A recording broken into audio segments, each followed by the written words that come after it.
Magsitayo na po ang lahat.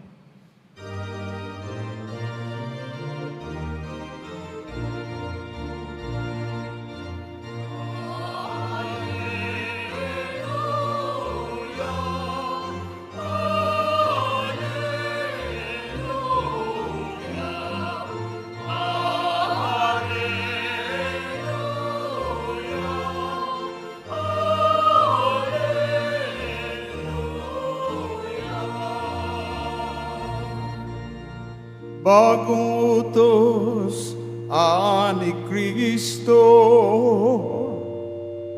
mag-ibigan sana kayo katulad ng pag-ibig ko.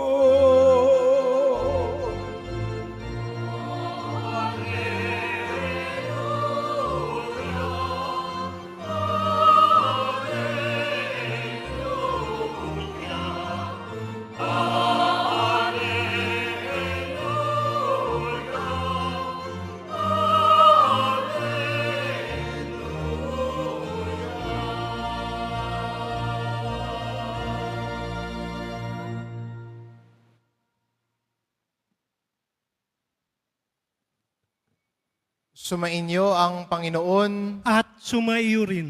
ang mabuting balita ng Panginoon ayon kay San Mateo. Papuri sa iyo, Panginoon.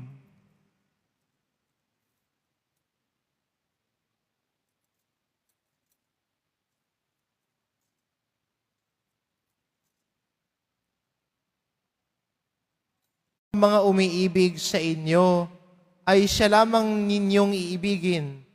Ano pang gantimpala ang inyong hihintayin? Hindi ba't ginagawa rin ito ng mga publikano? At kung ang binabati lamang ninyo'y ang inyong mga kapatid, ano ang magagawa niyon higit kaysa iba?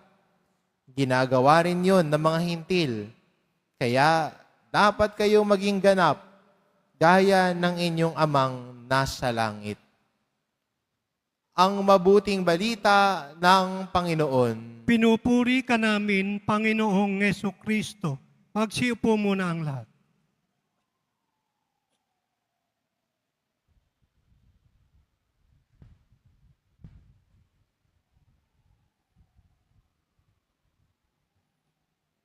Magandang tanghali po sa ating lahat. Mukhang hindi maganda yung tanghali ninyo. Siguro maraming hindi pa nagtatanghalian. Magandang tanghali po sa inyong lahat.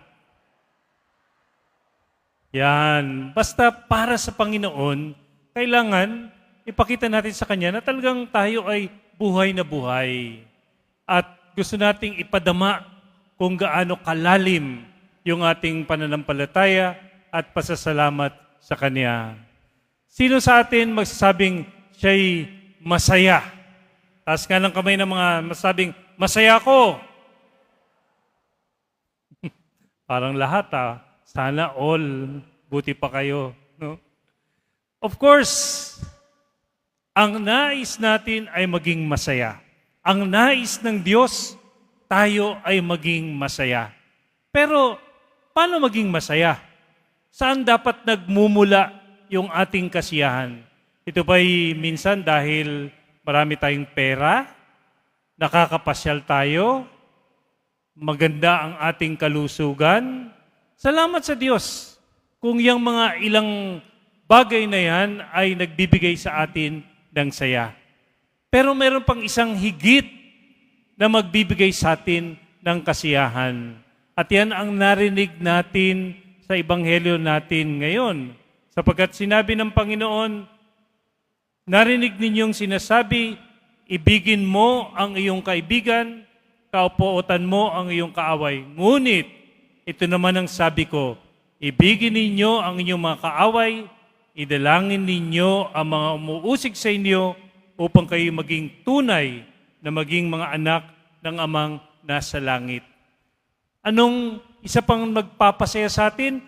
Yung tayo ay hindi nagtatanim ng galit, ng puot, ng inggit laban sa ating kapwa.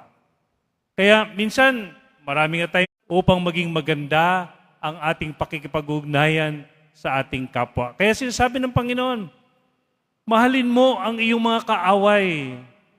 Siguro sabi natin, Lord, ikaw naman, parang hindi yata madali yun.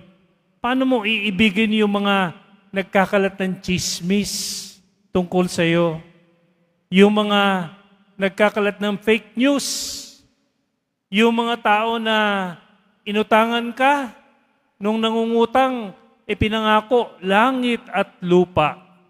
Pero pagkatapos ng mga utang, hinula ng kilala. Pag ikaw pinaalala mo, galit pa sa'yo. Di ba? Paano mo pa utangin? Paano mo mamahalin itong taong ito? O yung tao na naging kasangkapan, kaya yung iyong anak, naligaw sa masamang landas, nagkaroon ng mga masasamang bisyo, dahil sa mga kabarkada, kaibigan, akala nila, sabi na, pakikisama lang naman sa simula. Iniyaya, mag-inom-inom, konti lang, tumikim-tikim ng marijuana o ng drugs, konti lang, maglakwatsa, konti lang, magpunta doon sa mga ipinagbabawal na lugar, lalo-lalo may mga nagsasayaw ng mga sa patay sindi ang ilaw, sa minsan lang, pero dahil sa pakikisama, yung pakikisama naging pakikisama. Kala natin kasi, nakisama lang naman ako. Hindi yan nakisama. Ang tawag mo dyan, nakisama ka. Kaya nalulung ka sa masamang bisyo. Nasira ang iyong buhay. Paano mamahalin yung taong naging kansanhi ng pagkawasak ng buhay ng iyong mga anak, pagkawasak ng buhay ng iyong pamilya, nagkawatak-watak? Mahirap. Mahirap. Tutupo. Mahirap. Imposible. Pero kung gusto nating maging tunay na mga anak ng Diyos, sabi ng Panginoon, mahalin mo yan. Malulung ka sa masamang bisyo. Hindi po. Hindi ibig sabihin kapag tayo ay nagmamahal ng ating kapwa, lalong-lalo na yung mga tao na gumagawa ng masama sa atin, okay ang kanilang ginagawang masama. Hindi po.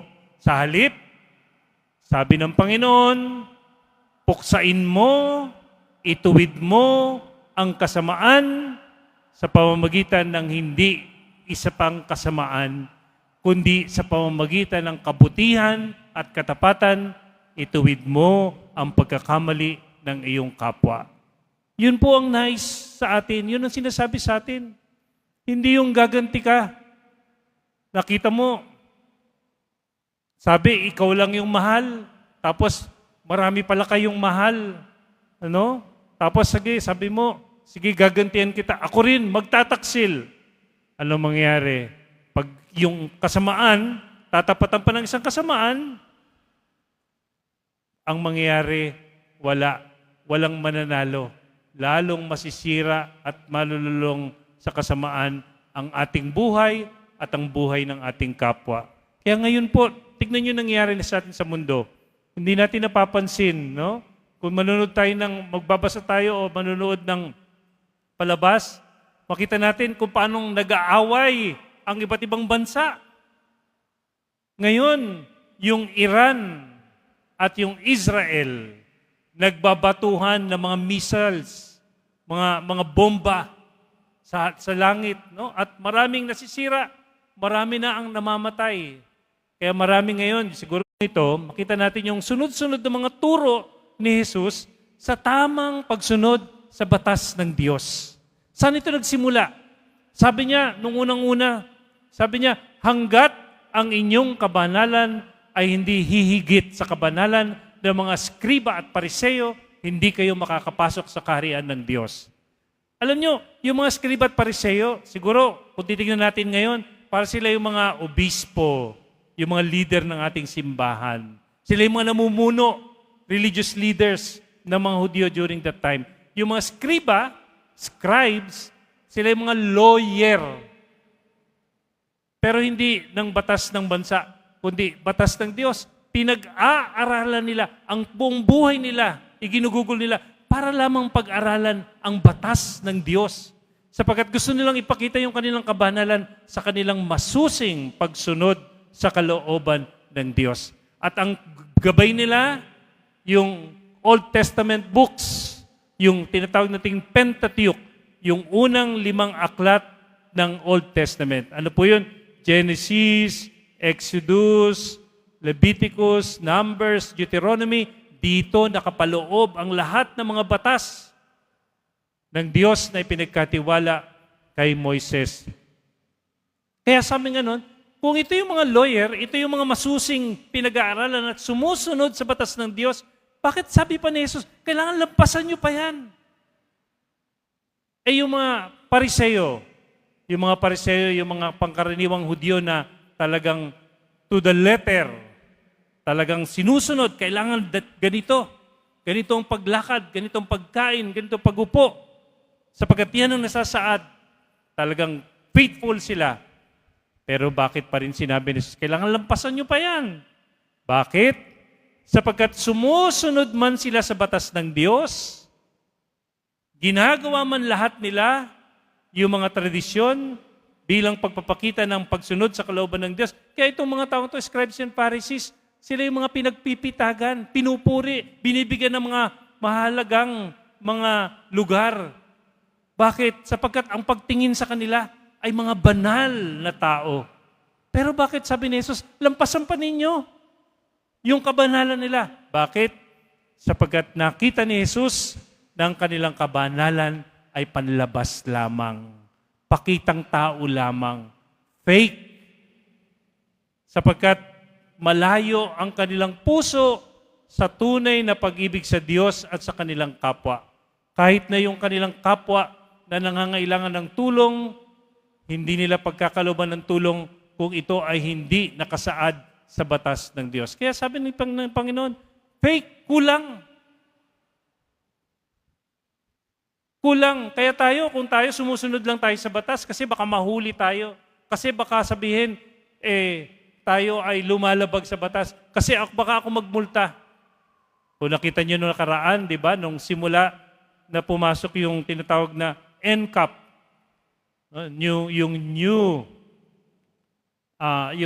yung policy na nagmeron mga CCTV sa mga daan na hindi ka no contact apprehension. Hindi wala nang mga pulis. Makikita na nila kung ikaw ay sumusunod o hindi. Makita mo dun sa may TV, sa picture, ang haba ng pila. Nakapila sila ng maayos, yung mga kotse, yung mga motor, yung mga malalaking sasakyan. Pero nung walang nakatingin ng mga kamera, kung kanino-kanino sila, para sila mga ahas. Pero nasa disiplina. Bakit? Kasi baka magmulta, kasi baka mahuli. Pero kaya tayo sumusunod sa batas ng Diyos. Kaya tayo gusto natin maging tapat sa ating tungkulin at pananagutan. Gusto natin magmalasakit sa ating kapwa. Gusto natin tayo ay maging matulungin at manindigan sa tama at mabuti, hindi dahil para sabihin tayo banal, hindi upang baka tayo ay mahuli, hindi upang tayo ay sabihin ng mga tao ay masasama, hindi. Sapagkat alam natin na alam ng Diyos ang nasa ating mga puso. Pwede nating lokohin ang bawat isa. Pwede nating tayong mga artista. Pakita natin lahat ng magagandang bagay, magagandang gawain, magagandang salita. Pwede nating lokohin, dayain, scam yung ating kapwa. Pero ang Diyos, hindi natin madadaya. Nababasa niya ang laman ng ating puso. Kaya dapat ang nais ng Diyos, kung ano yung nadidinig, kung ano yung nakikita, kung ano yung namimutawi sa ating mga bibig, na kabutihan, katotohanan, pagmamahal, dapat ito ay bunga lamang ng mga nasa ating puso, na nasa loob ng ating mga puso, at ito ay wagas at tunay. Sana hangarin natin na tayo maging sikat. Lahat tayo gusto natin maging sikat, di ba? Gusto natin pinupuri, pinapansin. Pag hindi ka na napansin, ayoko na. Hindi na ako magpupunta dyan. Pag hindi ka pinuri, ayoko na. Wala naman silang pakiramdam. Pero maging sikat tayo, lahat tayo. Hangarin natin maging sikat. Pero sa pananaw, sa mata ng Diyos. Sa mata ng Diyos, hindi sa mata ng mundo. Sapagkat sa mundo, kahit gaano man kaganda, karami ang iyong kabutihan, minsan ka lang magkamali, masisira ka na. Pero sa Diyos, kung ginagawa natin maliit man, katiting man, konti man, pero ginagawa natin ang isang bagay ng may tunay at wagas na pagmamahal at pagmamalasakit sa kapwa, dakila tayo sa mata ng Diyos. Kaya hangarin natin maging dakila, hindi sa mata ng mundo, kundi sa mata ng Diyos na nakababatid ng laman ng ating puso. Kaya sa araw na ito, tinatawag tayo ng Diyos na maging masaya, magpatawad. Ipanalangin mo yung mga umuusig sa iyo. Pag pinagdarasal natin yung mga umuusig sa atin, nakakatulong ito sa pagpapagaling, sa paghiling ng ating poot. Of course, nagdadasal tayo sa ating kapwa. Hindi mag-aalay tayo ng itim na kandila. Sana magkasakit, sana madapa, sana... Hindi. Masama po yun. Sapagkat hindi dapat natin isama ang Diyos sa kasamaan at ang Diyos kailanman ay hindi magiging bahagi ng kasamaan na hinahangad natin sa ating kapwa.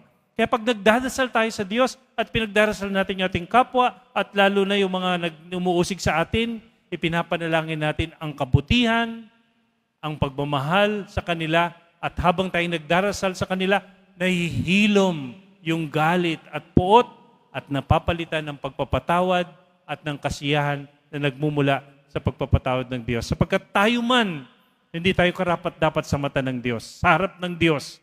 Pero paulit-ulit tayong pinapatawad ng Diyos. Paulit-ulit tayong tinatanggap ng Diyos. Hindi ba't marapat lang natanggapin natin, patawarin natin, mahalin natin ang ating kapwa, lalong-lalo na yung mga umuusig sa atin.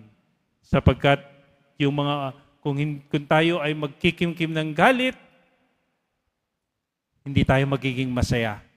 Pwede tayong magkasakit. Lagi tayong masungit. Kaya pag masungit ka, siguro ang dami mong kaaway. Let us all be happy. Lahat tayo maging masaya, maging malaya, sapagkat tumutugon tayo sa panawagan ng Panginoon, magmahal, magpatawad ng kapwa, hindi lamang ng kapwa, ng sino mang kapwa, kundi lalo at higit sa mga kapwang umuusig sa atin, sapagkat tayo man ay minahal at pinatawad ng Diyos. Amen.